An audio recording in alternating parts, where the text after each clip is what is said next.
আমন্ত্রণ জানাচ্ছি টিভিএন 24 আপডেটে, সাথে আছি আমি সামিরা বাঁধন। ডেডলাইনের আগেই পাল্টা শুল্ক নিয়ে বৈঠকের আশা।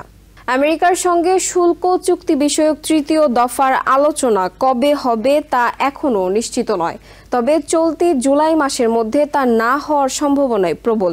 আলোচনার জন্য দেশটির কাছে বারবার সময় চেয়েও না পাওয়ার কারণে এমন আশঙ্কা প্রকাশ করেছেন ব্যবসায়ীরা। লবিস্ট নিয়োগের ব্যাপারেও তারা হাল প্রায় ছেড়ে দিয়েছেন। এদিকে ডোনাল্ড ট্রাম্পের ঘোষণা অনুযায়ী আগামী 1 অগস্ট কার্যকর হয়ে যাবে পাল্টা শুল্কের হার। এরপরও অবশ্য আলোচনার সুযোগ রয়েছে।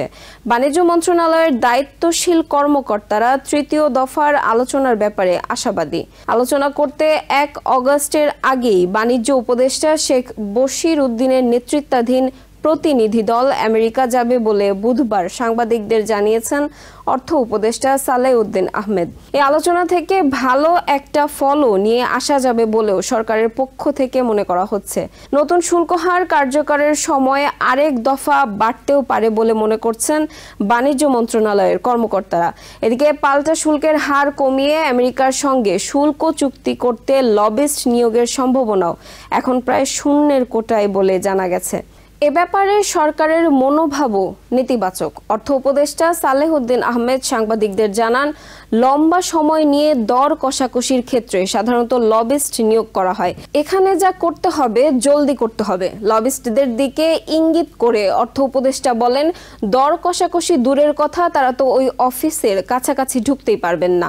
আমেরিকায় বাংলাদেশের ভাবমূর্তি ভালো আছে বলে মন্তব্য করেন অর্থ উপদেষ্টা সালেউদ্দিন আহমেদ। কারণ হিসেবে আমেরিকার বিভিন্ন কোম্পানির বকেয়া পরিশোধ করে দেওয়ার কথা তুলে ধরেন তিনি। অর্থ উপদেষ্টা বলেন, সম্প্রতি শেভরন, এক্সিলারেট এনার্জি ও মেট লাইফের বকেয়া পরিশোধ করে দেওয়া হয়েছে। বাংলাদেশের প্রতি ইতিবাচক মনোভাব পোষণ করে ইউএস চেম্বার তাকে চিঠি লিখেছে বলেও জানান অর্থ উপদেষ্টা। বাংলাদেশি পণ্যের ওপর আমেরিকা যে পাল্টা শুল্ক আরোপের ঘোষণা দিয়েছে ট্রাম্প প্রশাসন, সে হার কিছুটা কমাবে বলে আশাবাদী সালেউদ্দিন আহমেদ। জাতীয় রাজস্ব বোর্ডের তথ্য অনুযায়ী 2024-25 অর্থ বছরে বাংলাদেশ থেকে আমেরিকায় রপ্তানি হয়েছে $8.76 বিলিয়ন পণ্য। এর আগের 2023-24 অর্থ বছরে রপ্তানি হয়েছিল $7.68 বিলিয়ন পণ্য। তার বিপরীতে 2024-25 অর্থ বছরে বাংলাদেশ দেশটি থেকে আমদানি করেছে $2.5 বিলিয়ন পণ্য। আর আগের 2023-24 অর্থ বছরে আমদানি করেছিল $2.62 বিলিয়ন পণ্য। এদিকে আমেরিকা থেকে সরাসরি গম আমদানির একটি প্রস্তাব অর্থনৈতিক বিষয় সংক্রান্ত উপদেষ্টা পরিষদ কমিটিতে নীতিগতভাবে অনুমোদিত হয়েছে। একই দিন দেশটি থেকে 220,000 টন গম আমদানির প্রস্তাব অনুমোদিত হয়েছে সরকারি ক্রয় সংক্রান্ত উপদেষ্টা পরিষদ কমিটির বৈঠকে।